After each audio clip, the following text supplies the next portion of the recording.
हे दोस्तों, मैं CA Rahul Gupta welcome करता हूं आप सबको अपने यूट्यूब चैनल में। आज हम रिलेटिव की डेफिनेशन पढ़ रहे हैं as per income tax act. ये बहुत सारी जगह यूज़ भी होती है और भी बहुत सारी जगह यूज़ होती है। रिलेटिव की डेफिनेशन गवर्नमेंट ने सोचा तो था बहुत छोटी सी रखेंगे, लेकिन ये रिलेटिव की डेफिनेशन बहुत ज़्यादा बड़ी हो गई। वो क्यों हो गई दोस्तों? क्योंकि रिलेटिव से अगर आपको कोई भी गिफ्ट मिल रहा है, इवन जो अभी लेटेस्ट क्रिप्टो आया है, अगर वो भी मिल रहा है तो वो भी एग्जेम्प्ट है रिलेटिव से, सबसे नहीं, सिर्फ रिलेटिव से। तो यानी कि हमें ज़्यादा से ज़्यादा बंदे, हमारी कोशिश क्या रहेगी एज एन इंडिविजुअल असेसी कि ज़्यादा से ज़्यादा बंदे मेरे रिलेटिव बने। तो दोस्तों ये रिलेटिव की डेफिनेशन बहुत बड़ी है। अब इसको समझने के लिए हम एक बार पढ़ लेते हैं। सेक्शन 56 डिफाइन करता है relative. In case of an individual it is spouse of the individual, मतलब wife. Spouse means wife. Then brother और सिस्टर, भाई बहन। ब्रदर और sister of the spouse of the individuals, मतलब मेरी वाइफ के ब्रदर सिस्टर, मतलब मेरे साला साली। ब्रदर और sister of either of the parents of the individual, मतलब मेरे माता पिता के भाई बहन, मेरे पिताजी के ब्रदर सिस्टर, मेरी माता जी की ब्रदर सिस्टर। ये तो बड़ी होती जा रही है दोस्तों। एनी लीनियंट असेंडेंट और डिसेंडेंट ऑफ द इंडिविजुअल। अब यहाँ पे आते ही साथ तो बंदा कहता है यार मेरे तो कान में से धुएं निकल गए, प्रेशर कुकर बन गया। ये क्या है भैया? लीनियन असेंडेंट डिसेंडेंट क्या होता है? लीनियन असेंडेंट डिसेंडेंट मतलब आपके बच्चे, आपके माता पिता के भी माता पिता, दैट इज लीनियन असेंडेंट और डिसेंडेंट। डिसेंडेंट मीन्स नीचे, असेंडेंट मीन्स ऊपर। एनी लीनियन असेंडेंट और descendant of the spouse of the individual, मतलब वाइफ का भी लीनियन असेंडेंट और डिसेंडेंट, इन सबसे गिफ्ट आपके एग्जेम्प्ट है। तो दोस्तों अब ये डेफिनेशन ऐसे तो किसी को याद नहीं रहेगी, तो इसको हमने एक चार्ट की फॉर्म में बनाने की कोशिश की है, वो मैं आप सब लोगों के साथ शेयर करता हूँ। ये मैं हूँ। सबसे पहले मेरे इमीडिएट रिलेटिव कौन होंगे? मेरे माता पिता, मेरे भाई बहन। मेरे माता पिता, मेरे भाई बहन। गवर्नमेंट ने कहा इनसे गिफ्ट लोगे, कोई इनकम टैक्स नहीं है। अब मैंने कहा जी मेरे बच्चे हो जाएंगे तो फिर वो ठीक है जी। गवर्नमेंट ने कहा आपका बेटा, आपकी बेटी, उनसे भी गिफ्ट ले लो, कोई दिक्कत नहीं है।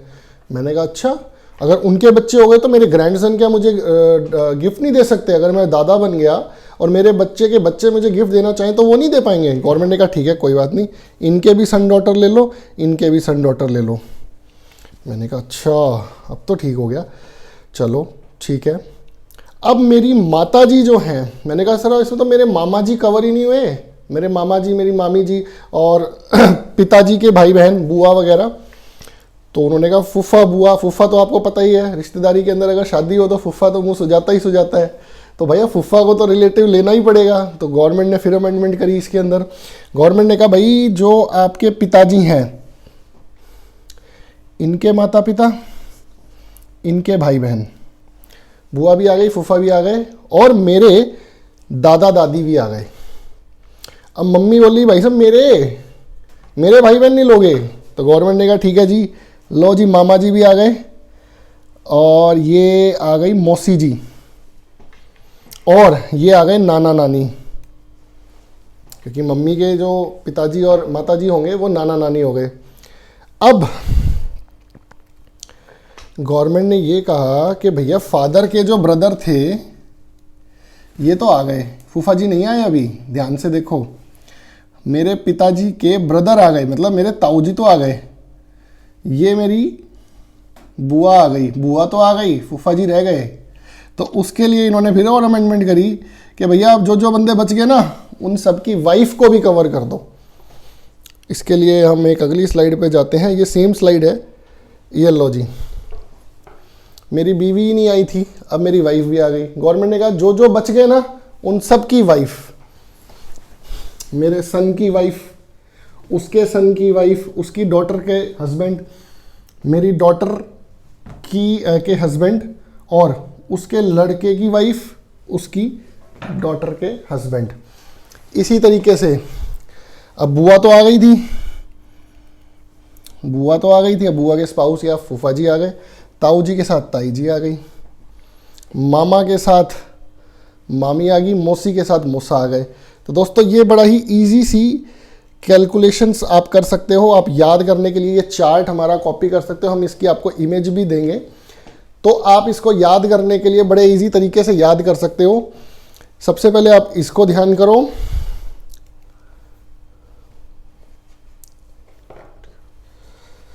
सबसे पहले आप इसको ध्यान करो, इसको ध्यान करके फिर उसके बाद जिन जिन की वाइफ रह जाएगी वो सब की वाइफ भी कवर हो गई। तो दोस्तों ऐसे इनकम टैक्स की डेफिनेशन को एक बड़ी डेफिनेशन बनाया गया थी। ये छोटी सी डेफिनेशन इसको बड़ा कर करके इतना बड़ा कर दिया गया। इन सब से अगर आपको गिफ्ट मिल रहा है तो that is totally exempt from income tax. तो इनकम टैक्स के अंदर हम चाहेंगे कि ज़्यादा से ज़्यादा हमारे रिलेटिव्स हों ताकि हमारा इनकम टैक्स बचे। उम्मीद करता हूं दोस्तों आपको अच्छी लगी होगी हमारी वीडियो। आप लाइक, कमेंट और शेयर करके बता सकते हैं हमें कि आपको ये वीडियो कैसी लगी। और साथ में मैं आपसे एक रिक्वेस्ट और करूंगा कि आप बताएं हमें किस टॉपिक पे आपको दिक्कत आती है, सो दैट हम उसके ऊपर भी वीडियो आपको बना के दे सकें। थैंक यू दोस्तों, जय हिंद।